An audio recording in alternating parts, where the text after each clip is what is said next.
Assalamualaikum warahmatullahi wabarakatuh. Kami dari kelompok 5 yang akan mempresentasikan hasil kerja kami mengenai akhlak, etika, dan moral. Yang pertama-tama, perkenalkan, nama saya Umidi Purwanti, nomor NPM 060 dengan anggota yang lainnya. Yang pertama ada Tika Dwi Prasasti, nomor NPM 014. Yang kedua ada Sandi Aditya, nomor NPM 106. Dan yang ketiga ada Ayu Irmawati, nomor NPM 149. Dan buruknya yang menjadi ukuran dan baik buruknya, atau dengan istilah lain, ajaran tentang keburukan yang menyangkut peri kehidupan manusia dalam hubungannya dengan Tuhan, sesama manusia, dan alam. Adapun pengertian etika menurut etimologi, KBBI, istilah, dan menurut para ahli. Sebagai cabang pemikiran filsafat, etika bisa dibedakan menjadi dua, yaitu objektivisme dan subjektivisme. Objektivisme yaitu berpandangan bahwa nilai kebaikan suatu tindakan bersifat objektif, terletak pada substansi tindakan itu sendiri. Subjektivisme yaitu berpandangan bahwa suatu tindakan disebut baik manakala sejalan dengan kehendak atau pertimbangan subjek tertentu. Macam-macam etika. Yang pertama ada etika deskriptif, yaitu etika yang berbicara mengenai suatu fakta, yaitu tentang nilai dan pola perilaku manusia terkait dengan situasi dan realitas yang membudaya dalam kehidupan masyarakat. Yang kedua ada etika normatif, etika yang memberikan penilaian serta himbauan kepada manusia tentang bagaimana harus bertindak sesuai norma yang berlaku, mengenai norma-norma yang menuntun tingkah laku manusia dalam kehidupan sehari-hari. Etika, moral, dan akhlak. Yang pertama ada etika. Etika adalah suatu ajaran yang berbicara tentang baik dan buruk.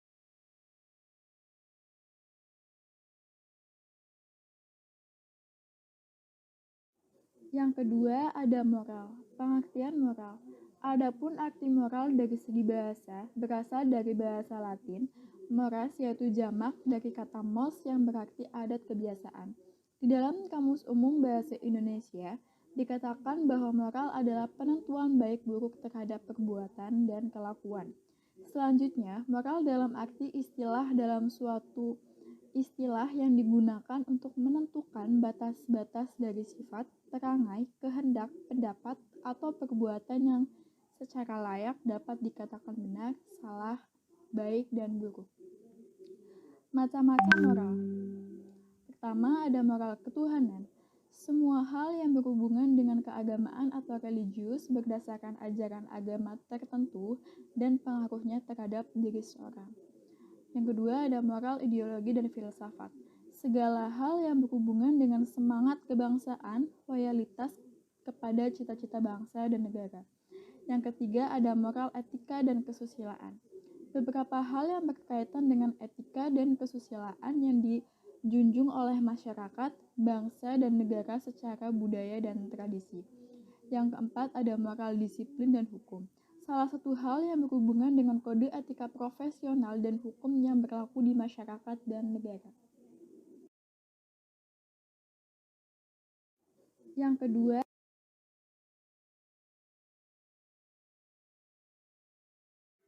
ketiga yaitu akhlak. Pengertian akhlak. Ada dua pendekatan yang dapat digunakan untuk mendefinisikan akhlak, yaitu pendekatan linguistik atau kebiasaan dan pendekatan terminologik atau peristilahan. Dari sudut kebiasaan, akhlak berasal dari bahasa Arab, yaitu isim masdar, bentuk infinitif, dari kata al-akhlaqo yuhliku, ihlakon, sesuai timbangan wazan, sulasi, majid af'ala, yuf'ilu, if'alan, yang berarti al-sajiyah, perangai, at-tabi'ah, kelakuan, tabiat, dan watak dasar, al-adat, kebiasaan, kelaziman, al-maru'ah, peradaban yang baik, dan al-din atau agama. Selanjutnya ada pengertian akhlak dari segi istilah. kita dapat merujuk kepada berbagai pendapat para pakar di bidang ini. Ibnu Miskawai W. 421 Hijriah atau 1030 Masehi, yang selanjutnya dikenal sebagai pakar bidang akhlak terkemuka dan terdahulu. Misalnya, secara singkat mengatakan bahwa akhlak adalah sifat yang tertanam dalam jiwa yang mendorongnya untuk melakukan perbuatan tanpa memerlukan pemikiran dan pertimbangan. 3 pakar di bidang akhlak yaitu Ibnu Waskai, Al-Ghazali, dan Ahmad Amin menyatakan bahwa akhlak adalah perangai yang melekat pada diri seseorang yang dapat memunculkan perbuatan baik tanpa mempertimbangkan pikiran terlebih dahulu.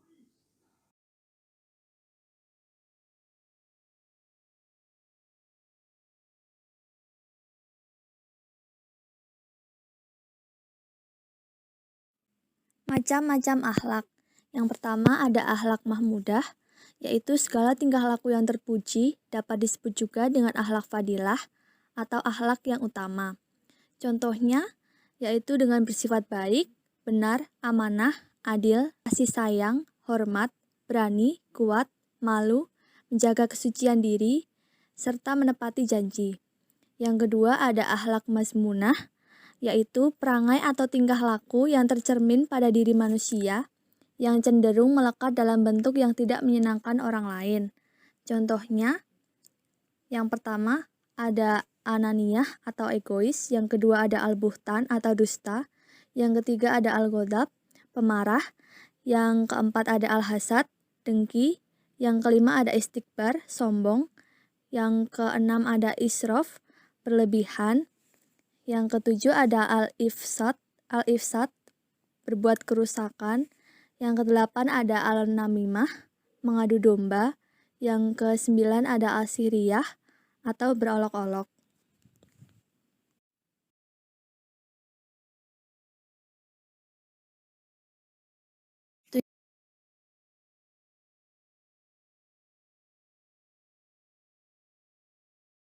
Tujuan akhlak. Yang pertama, akhlak bertujuan untuk menjadikan manusia sebagai makhluk yang lebih tinggi dan sempurna dan membedakannya dari makhluk-makhluk yang lainnya. Menjadi suatu hal yang harus dimiliki oleh manusia agar lebih baik dalam berhubungan baik sesama manusia, apalagi kepada Allah sebagai pencipta. Yang kedua, sedangkan pelajaran akhlak atau ilmu akhlak bertujuan mengetahui perbedaan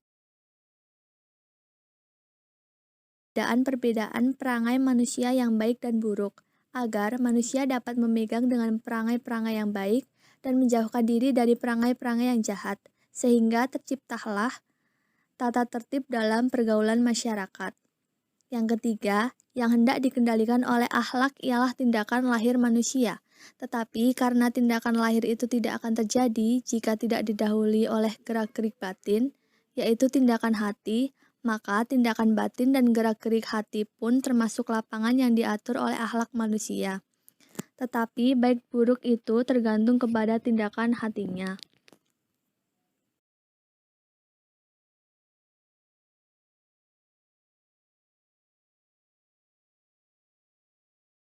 Jenis-jenis akhlak dibagi menjadi dua, yaitu akhlak baik dan akhlak buruk. Yang pertama akhlak baik atau al-hamidah. Di antaranya jujur atau asidqo, berperilaku baik atau husnul khuluqi, malu atau al-haya, rendah hati atau at-tawadu, murah hati atau al-hilmu, sabar atau as-sabar. Yang kedua ada akhlak buruk atau bisa disebut juga az-zamimah. Di antaranya mencuri atau mengambil bukan haknya, iri hati, membicarakan kejelekan orang lain atau bergosip, membunuh, dan segala bentuk tindakan.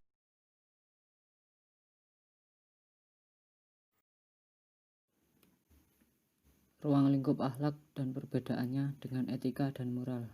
Ruang lingkup akhlak 1. Akhlak pribadi. Yang paling dekat dengan seseorang itu adalah dirinya sendiri. Maka hendaknya seseorang itu menginsafi dan menyadari dirinya sendiri, karena hanya dengan insaf dan sadar kepada diri sendirilah pangkal kesempurnaan akhlak yang utama, budi yang tinggi. 2. Akhlak berkeluarga. Akhlak ini meliputi kewajiban orang tua, anak, dan karib kerabat. 3. Akhlak bermasyarakat. Pendidikan kesusilaan atau akhlak tidak dapat terlepas dari pendidikan sosial kemasyarakatan. Kesusilaan atau moral timbul di dalam masyarakat. 4. Akhlak bernegara. Mereka yang sebangsa denganmu adalah warga masyarakat yang berbahasa yang sama denganmu, tidak segan berkorban untuk kemuliaan tanah airmu. Engkau hidup bersama mereka dengan nasib dan penanggungan yang sama. 5. Akhlak beragama. Akhlak ini merupakan akhlak atau kewajiban manusia terhadap Tuhannya. Karena itulah ruang lingkup akhlak sangat luas menyakup seluruh aspek kehidupan, baik secara vertikal dengan Tuhan maupun secara horizontal dengan sesama makhluk Tuhan.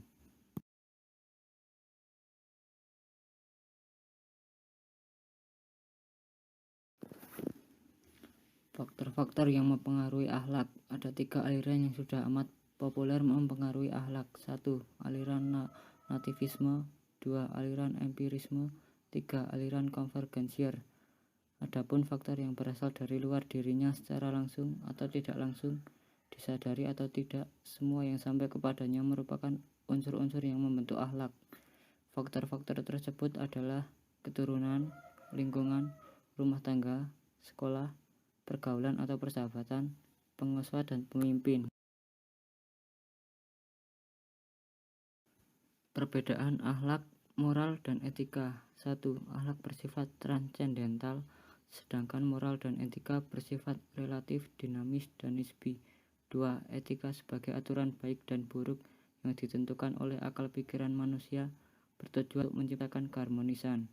Begitu juga moral-moral sebagai aturan baik buruk yang didasarkan kepada tradisi, adat budaya yang dianut oleh sekelompok masyarakat, juga bertujuan untuk terciptanya keselarasan hidup manusia. Etika, moral, dan akhlak merupakan salah satu cara untuk menciptakan keharmonisan dalam hubungan antara sesama manusia atau hab minanas dan hubungan vertikal dengan halik atau hab minallah.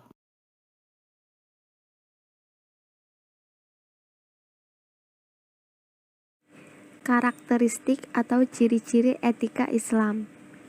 Akhlak merupakan ilmu yang menentukan batas antara baik dan buruk, terpuji atau tercela, menyangkut perilaku manusia yang meliputi perkataan, pikiran, dan perbuatan manusia lahir batin.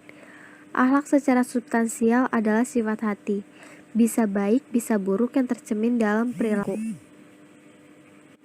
Jika sifat hatinya baik, yang muncul adalah perilaku yang baik, dan jika sifat hatinya buruk, yang akan muncul adalah perilaku buruk. Karakteristik atau ciri-ciri akhlak dalam Islam. Pertama, kebaikannya itu bersifat mutlak, yaitu kebaikan yang terkandung dalam akhlak Islam merupakan akhlak yang murni, baik untuk individu maupun untuk masyarakat di dalam lingkungan, keadaan, waktu, dan tempat apapun. Kedua, kebaikannya itu bersifat menyeluruh, yaitu kebaikan yang terkandung di dalamnya merupakan kebaikan untuk seluruh umat manusia di segala zaman dan di semua tempat. Ketiga, tetap dan mantap, yaitu kebaikan yang terkandung di dalamnya bersifat tetap, tidak berubah oleh waktu dan tempat atau perubahan kehidupan masyarakat. Yang keempat, kewajiban tersebut harus dipatuhi. Itu kebaikan yang terkandung dalam akhlak Islam merupakan hukum yang harus dilaksanakan, sehingga ada sanksi hukum tertentu bagi orang-orang yang tidak melaksanakannya. Kelima, pengawasan yang menyeluruh. Karena akhlak Islam bersumber dari Tuhan, maka pengaruhnya lebih kuat bagi yang melanggar akhlak ini, kecuali setelah ragu-ragu dan kemudian akan menyesali perbuatannya, untuk selanjutnya bertobat dengan bersungguh-sungguh dan tidak melakukan perbuatan yang salah lagi. Hal tersebut terjadi karena agama merupakan pengawas yang kuat. Pengawas yang lainnya ialah hati nurani yang hidup didasarkan pada agama dan akal sehat yang dibimbing oleh agama serta diberi petunjuk. Menurut Ibnu Arabi, di dalam diri manusia ada 3 nafsu. Yang pertama, nafsu syahwaniyah, yaitu nafsu yang ada pada manusia dan binatang. Nafsu ini cenderung kepada kelezatan zamaniyah, misalnya makan, minum, dan nafsu seksual. Kedua, nafsu godlobiyah. Nafsu ini juga ada pada manusia dan binatang, yaitu nafsu yang cenderung pada amarah, merusak, dan senang, menguasai serta mengalahkan yang lain. Ketiga, nafsu natikah, ialah nafsu yang membedakan manusia dan hewan. Dengan nafsu ini, manusia mampu berpikir dengan baik, berzikir, mengambil hikmah, dan memahami fenomena alam. Apabila manusia dapat mengoptimalkan nafsu natikah untuk mengendalikan nafsu syahwaniyah dan nafsu golobiyah, manusia akan dapat menjadi lebih unggul dan mulia. Pada akhirnya, lahirlah manusia-manusia yang berakhlak al-karimah.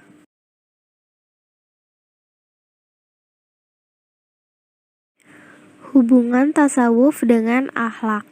Tasawuf adalah proses pendekatan diri kepada Allah dengan cara menyucikan hati atau tasfiyat al-qalbi.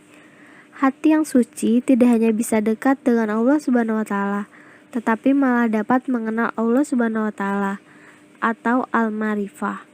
Menurut Zunnun al-Misri, ada 3 macam pengetahuan tentang Allah Subhanahu wa taala. Yang pertama, pengetahuan awam, yaitu pengetahuan tentang Allah Subhanahu wa taala dengan perantara kalimat syahadat.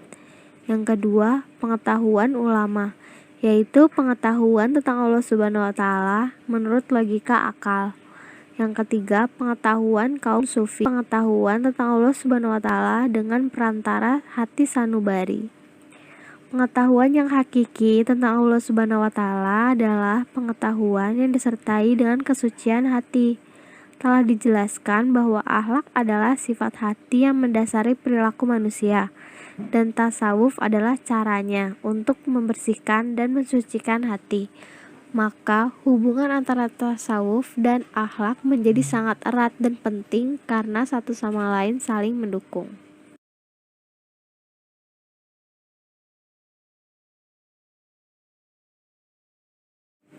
Metode penyucian hati atau tasfiyat al-qalbi dalam ilmu tasawuf dibagi menjadi 4. Yang pertama, istinabul manhiyat, ialah menjauhi larangan-larangan Allah Subhanahu wa taala.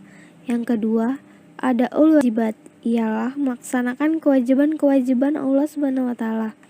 Yang ketiga, adaun nafilat, ialah melaksanakan hal-hal yang disunahkan Allah Subhanahu wa taala. Yang keempat, ar-riyadhah, ialah latihan spiritual agar dapat istiqomah dalam menjalankan seluruh ajaran Islam dan mendekatkan diri kepada Allah Subhanahu wa taala. Di dalam Al-Qur'an banyak ditemukan ciri-ciri manusia yang beriman dan memiliki akhlak mulia. Contohnya, yang pertama, istiqomah atau konsekuen dalam pendirian. Ada di dalam Quran surat Al-A'qaf ayat 13. Yang kedua, suka berbuat kebaikan. Ada di dalam Quran surat Al-Baqarah ayat 112. Yang ketiga, memenuhi amanah dan berbuat adil. Quran surat An-Nisa ayat 58. Yang keempat, kreatif dan tawakal. Quran surat Al-Imran ayat 160. Yang kelima, disiplin waktu dan produktif. Quran surat Al-As ayat 1-3. Yang keenam, melakukan sesuatu secara profesional dan harmonis. Quran surat Al-A'raf ayat 31.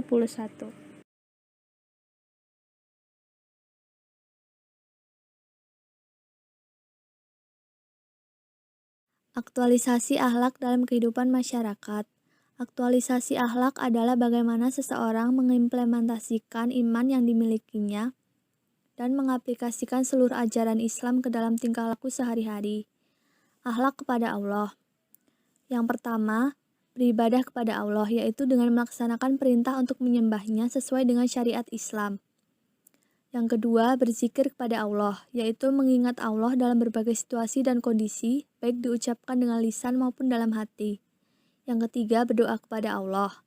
Doa merupakan pengakuan akan keterbatasan dan ketidakmampuan manusia, sekaligus pengakuan akan kemahakuasaan Allah terhadap segala sesuatu.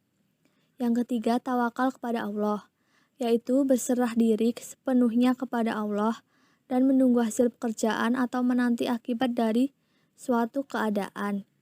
Yang kelima, tawaduk kepada Allah, yaitu mengakui bahwa dirinya rendah dan hina di hadapan Allah yang Maha Kuasa. Oleh karena itu, tidak layak kalau hidup dengan angkuh dan sombong. tidak mau memaafkan orang lain, dan pamrih dalam melaksanakan ibadah kepada Allah. Yang keenam, berhusnuzon kepada Allah, yaitu berprasangka baik pada Allah karena apa yang diberikan oleh Allah merupakan yang terbaik untuk hambanya. Akhlak kepada diri sendiri. Yang pertama, sabar, yaitu perilaku sebagai pengendalian nafsu dan penerimaan terhadap apa yang menimpanya. Yang kedua, syukur, yaitu sikap berterima kasih atas nikmat yang telah diberi oleh Allah, baik syukur dalam ucapan maupun perbuatan. Yang ketiga, tawaduk, yaitu rendah hati dan selalu menghargai siapa saja yang dihadapinya, baik orang tua, muda, kaya, atau miskin. Akhlak kepada keluarga. Yang pertama, memuliakan dan menghormati kedua orang tua. Yang kedua, mendoakan kedua orang tua. Yang ketiga, bersikap baik kepada kedua orang tua. Yang keempat, berkata lembut kepada kedua orang tua. Yang kelima, menyayangi kedua orang tua seperti mereka menyayangi kita sewaktu kecil. Akhlak kepada sesama manusia. Yang pertama, menciptakan ukhuwah atau persaudaraan. Yang kedua, menumbuhkan sikap ta'awun atau saling tolong-menolong. Yang ketiga, suka memaafkan kesalahan orang lain. Dan yang keempat, menepati janji yang telah dibuat.